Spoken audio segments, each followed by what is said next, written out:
ఈనాటి కార్యక్రమం మన ఒక కార్యక్రమాన్ని రూపొందించాడు. మరి ఈ కార్యక్రమం రాయచోటిలో శ్రీకాంత్ రెడ్డి గారు, అలాగే జిల్లా అధ్యక్షులు అమర్నాథ్ రెడ్డి గారు, మన నేత జగన్మోహన్ రెడ్డి గారు పోరాటం చేయాల్సిన అవసరం ఆసన్నమైంది, ప్రజల పక్షాన్ని నిలబడి పోరాటం చేయాల్సిన అవసరం ఆసన్నమైంది అని చెప్పి భావించి మరి పిలుపునిచ్చి ఈరోజు అన్ని కార్యక్రమాల్లో కూడా మీ అందరి మద్దతు కూడా ఈ సందర్భంగా ఆయన కోరే ప్రయత్నం ఒక పక్క చేస్తూ వరకు పనిచేసిన ఏ ముఖ్యమంత్రి కూడా ఆయన ఇచ్చిన హామీలను అమలు జరిపాడు. జగన్మోహన్ రెడ్డి గారు ఎన్నికల్లో ఇచ్చిన హామీలను తూచా తప్పకుండా అదే ఆయనకు భగవద్గీత, అదే ఆయనకు ఖురాన్, అదే ఆయనకు బైబిల్ అని చెప్పి ఆయన చేశాడు. ఆయన బ్రహ్మాండమైన పరిపాలన ఇస్తే ఆ పరిపాలనను చూసి భయపడిపోయిన చంద్రబాబు నాయుడు ఇది ఇంకా సాధ్యం కాదు, మనం గెలవాలంటే ఏదో ఒక కుట్ర పన్నాల్సిందే. మోడీని 18-19 సంవత్సరాల్లో ఏమేమి తిట్టాడో మనందరికీ బాగా తెలుసు. భయంకరంగా నరేంద్ర మోడీని తిట్టిన వ్యక్తి ఎవరన్నా ఈ భారతదేశంలో ఉన్నాడంటే అది చంద్రబాబు నాయుడు గారే. ఆయనే ఈరోజు ఆయన పొగుడుతూ ఉంటాడు. పవన్ కళ్యాణ్ బ్రహ్మాండంగా తిట్టిన వ్యక్తి. పవన్ కళ్యాణ్ మళ్ళా పొగడ్డం మొదలు పెట్టాడు. ఈ అవకాశం ఎందుకంటే కూటమి ఏర్పాటు చేయాలి కాబట్టి. ఇంకొక శ్రీలంక అవుతుంది, ఇంకొకటి అవుతుంది అని చెప్పి దుష్ప్రచారం చేశారే. ఈరోజు మీరు చేస్తున్నది ఏంది అని అడిగితే, అయ్యా మేము లెక్క కట్టాం, బ్రహ్మాండంగా మా దగ్గర లెక్కలు ఉన్నాయి, మేము మటుకు అందించగలమని చెప్తాడు. ఈరోజు ఒక సంవత్సరం పాటు ఆయన పంగనామాలు పెట్టి ఆ తండ్రి కంటే నేను కూడా పాదయాత్ర చేస్తేనే నాయకుడిని అవుతాను అని చెప్పి ఒక ఆలోచనతో పాదయాత్రకు బయలుదేరి ఈ రాష్ట్రంలో ఉన్న అన్ని వర్గాలకు ఒక పక్క అబద్ధాలు చెప్తూ, చెప్పని వర్గం ఏదన్నా ఉంటే మీరే ఒకసారి ఆలోచన చేయండి. యువత మీటింగ్ అని పెడతాడు, 20 లక్షల ఉద్యోగాలు అంటాడు, ఇంకా ఏంటి 15 సార్లు బడ్జెట్ ప్రవేశపెట్టాడు. ఈ 15 సంవత్సరాల్లో బడ్జెట్ అంటే తెలియని పరిస్థితుల్లో ఏమన్నా ఉందే? కొత్త ముఖ్యమంత్రి అయిన వ్యక్తి అయినా ఇంత మోసము చేయాల్సిన పరిస్థితి చంద్రబాబు నాయుడు ఉందా? ఆయన వ్యవహారమే మోసం, ఆయన వ్యవహారమే వెన్నుపోటు. ఈ వెన్నుపోటు వల్ల ముఖ్యమంత్రి అయిన వ్యక్తికి అటువంటి ఆలోచన తప్పనిచ్చి వేరే ఆలోచనలు వచ్చే అవకాశం ఉందా? ఈరోజు ఇంకొక కొత్త అవతారం వచ్చినాడు, మీ అందరూ గుర్తుపట్టాలి. ఈయనొక చంద్రబాబా అయినాడు. ఎట్లా చంద్రబాబా అయినాడు? ఇటీవల కాలంలో మీరు కూడా చూసింటారు. నేను, మహాత్మా గాంధీ గారు, అంబేద్కర్ గారు, మేము ముగ్గురము పేద ఇళ్లలో పుట్టినాము అంటాడు. ఓయమ్మా బాబా, ఈ రకమైన వేషాలు కూడా మొదలు పెట్టావా నాయన? ఇప్పుడు ఎంతమందిని మోసం చేయాలని ఉండవు? మహాత్మా గాంధీకి ఏమైనా 70,000 కోట్ల వ్యాపార సామ్రాజ్యం ఉందా? డాక్టర్ అంబేద్కర్ గారికి ఏమైనా 50-70 వేల కోట్ల వ్యాపార సామ్రాజ్యం ఉందా? ఆయన బిడ్డలు ఏమైనా మంత్రులు కాగలిగినారా? ఆయన బిడ్డలు ఏమైనా? ప్రతినిత్యము చంద్రబాబు నాయుడు గారిని తీక్ష దృష్టితో మనం చూస్తూ ఉండాలి. ఎందుకంటే ఎప్పుడు ఏం చెప్తాడో తెలియదు, ఎంతమందిని మోసం చేస్తాడో తెలియదు. మనమే ఈరోజు జగన్మోహన్ రెడ్డికి మద్దతు ఇచ్చి, మన ద్వారానే ఈరోజు జగన్మోహన్ రెడ్డి సందేశం ఈరోజు ప్రజల్లోకి పోవాల్సిన పరిస్థితులు ఉన్నాయి.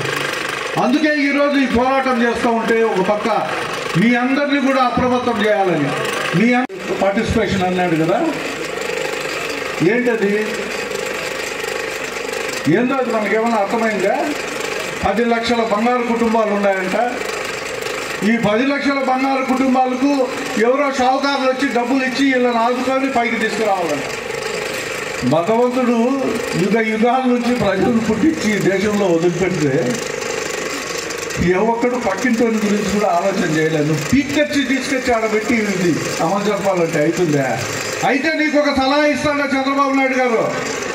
నీ 40-50 వేల కోట్ల వ్యాపార సామ్రాజ్యం నుంచి ఒక 10,000 కోట్లు ఈ P4 కార్యక్రమానికి నువ్వు దానం చేస్తే నిన్ను ఆదర్శంగా తీసుకొని నిజంగా ఇక్కడ ఉన్న సంపన్నులందరూ కూడా ఆయన పక్కింట్లోనో ఆయన ఎదురింట్లోనో వీధి చివరి ఉండే వాళ్ళను ఎవరినో ఒకరినైనా సరే దత్తకు తీసుకొని వాళ్ళు కూడా బాగు చేసేదానికి ముందుకు వస్తారని చెప్పి నీకు ఒక సలహా ఇస్తున్నానయ్యా. నీ కొడుకును పెట్టి ఈరోజు రాజ్యం వెళ్తాడు, మంత్రుల దగ్గర మనుషులను పెట్టి కలెక్షన్ చేస్తాడు. ఆ మంత్రులంతా ఈరోజు సమాజం పైన పడినారు. 175 నియోజకవర్గాల్లో కూడా దోపిడీ జరుగుతుంది. ఒక పక్క నువ్వు P4 కాదు అమలు జరిపేది, A4. ఈరోజు అవినీతి, ఆశ్రిత పక్షపాతం, అరాచకం ఒక పక్క, అక్రమ వసూళ్ళు ఒక పక్క. ఎక్కడ పడితే అక్కడ ఎవడి దగ్గర ఎవడు ఏ పని చేస్తానే ఆఖరికి చికెన్ గాళ్ళ దగ్గర డబ్బులే, తోపుడు బండ్ల దగ్గర డబ్బులే. ఏమయ్యా ఇంత అరాచకం? ఎప్పుడన్నా చూసినారా ప్రజాస్వామ్యంలో ఇంత దరిద్రమైన పరిపాలన? ఇంత దరిద్రమైన టీమును సెలెక్ట్ చేసినాడు. కొత్తగా 80 మంది రౌడీలు గూండాలకు టికెట్లు ఇచ్చినాడు. ఆ 80-90 మంది రౌడీలు గూండాలు ఈరోజు ఈ రాష్ట్రంలో పెట్టుబడి పెట్టినారు. వీళ్ళు మేము పెట్టుబడి పెట్టాం కాబట్టి దోపిడీ చేస్తాను అని చెప్పి మొదలు పెట్టారు. ఏమన్నా అంటే మీ అందు చూస్తాం, కొడతాం, తిడతాం, నరికేస్తాం, కేసులు పెడతాం. నిన్నలా మొన్న నా పైన, శ్రీకాంత్ రెడ్డి పైన, మా సుదర్శన్ రెడ్డి పైన, ఇంకా మా మండలంలో 17 మంది మీద కేసు పెట్టినారు. ఏం కేసు అయ్యా అంటే ఏమన్నా టపాకులు వెళ్ళినాయంట, ఏదో చిన్నదయిందంట. ఓకే, కేసులు పెట్టచ్చు. ఆ వ్యక్తి కేసులు పెట్టేదానికి ఆయన ఒకడు వచ్చి కంప్లైంట్ ఇస్తే ఎవరైనా కేసు రిజిస్టర్ చేస్తారు. కేసు రిజిస్టర్ చేసిన తర్వాత ఈ పోలీసు వాళ్ళకు విచక్షణ ఉంటే దానిపైన దర్యాప్తు జరపాలా, ఎవరు ఏం చేసినారని కనుక్కోవాలా, ఎవరిపైన ఏం సెక్షన్లు పెట్టాలా. ఆఖరికి ఎక్స్ప్లోజివ్స్ యాక్ట్ అంటే ఇప్పుడు ఒకరో ఇద్దరు ఎవరినో అరెస్ట్ చేస్తే వాళ్ళు ఎక్స్ప్లోజివ్స్ యాక్ట్ తయారు చేసింటే బాంబులన్నీ వెళ్తాడని అన్నారు కదా, అటువంటి సెక్షన్ మా పైన. అంటే లోపలికి పోతే 6 నెలలు కూడా బయటకు రాకూడదని, 6 నెలలు అవుతుందో 6 ఏళ్ళు కూడా బయటకు రాకూడదని ఒక కుట్ర అది. అంటే నేను శ్రీకాంత్ రెడ్డి బాంబులు తయారు చేసి వాళ్ళకి ఇచ్చి వాళ్ళ దగ్గర నుంచి మానిదేయాలని. అంటే నీ దరిద్రుడా, ఏం డిపార్ట్మెంట్ తయారు చేసిన వాళ్ళ లాస్ట్కు ఇదేమన్నా అర్థం ఉండేదే? ఎక్కడైనా ఈ చట్టంలో ఉందా? ఆ జడ్జి నవ్వినాడు. ఇది ఎక్కడదయ్యా ఇది? మా మెజిస్ట్రేట్ లక్కడిపల్లిలో చెప్పకూడదు కానీ ఆ వ్యవస్థ ఉంది కాబట్టి ఈరోజు మనందరం సేఫ్గా ఈరోజు బతుకుతున్నాం తప్పనిచ్చి. ఆయన ఇది చూసి ఎక్స్ప్లోజివ్స్ యాక్ట్ అంటే వాళ్ళు రాసిన వ్యవహారంలో టపాకులు, వీళ్ళు ఎక్స్ప్లోజివ్స్ యాక్ట్. కొన్ని ఇదేంటయ్యా ఇది? వాడు టపాకులు రాసే నువ్వు ఎక్స్ప్లోజివ్స్ యాక్ట్ పెట్టావని వెనక్కి కొట్టినాడు. మార్చుకొని రాబోనైనా నిన్నేమో అంటే దేనికైనా తెగించడమే. వాళ్లకు మనిషి దొరికితే ఒక కేసు పెట్టాలా, లోపలేయాలా, మానసికంగా ఇబ్బంది పెట్టాలా అని. అరే నాయన చెప్తే మేము అందరం కూడా ఒకటేసారి జైలు బర పెడతాం, మేమే వస్తాం, కొన్ని 100 మంది మీరు పేర్లు ఇండి. ఎందుకు ఇదంతా మీకు ఇంత శ్రమ? ఆ పోలీసు వాళ్ళకి ఎందుకు? ఊర్లు తిరిగి మమ్మల్ని ఎంటాడి పట్టుకొచ్చుకోవాల్సింది పనేమొచ్చింది? మేమే వస్తాం, అందరము జైల్లో వచ్చి కూర్చుంటాం, నీకు ఎన్ని రోజులు కావాలంటే అన్ని రోజులు ఆడ పెట్టు, బ్రహ్మాండంగా మేము కూడా ఆడనే ఉంటాము. మాకు పొద్దుపోతుందిలే నాయన, నీ రాజ్యం నువ్వు ఏలుకో మహానుభావ. ఇంత దరిద్రమైన పాలన ఇంతవరకు ఎప్పుడు లేదు. నేను అందరికీ 4-5 మంది ముఖ్యమంత్రులు చూసినాను. ఎవరి పరిపాలనలో ప్రజాస్వామ్య విలువలు ఎక్కడ కూడా పోలే. బ్రహ్మాండంగా అందరూ నిలబెట్టిన పరిస్థితి. నువ్వు తప్పు చేస్తే ఏదైనా శిక్ష పడి ఉంటాదేమో కానీ ఎక్కడ కూడా దాన్ని ఒక ఇంచు కూడా పరిపాలనలో ఎక్కడ తప్పు చేసిన పాపాన ఏ ముఖ్యమంత్రి పోలే. ఎందుకు నీకు ఈ పరిస్థితులు వచ్చినాయో నాకు అర్థం కాలేదు చంద్రబాబు నాయుడు గారికి.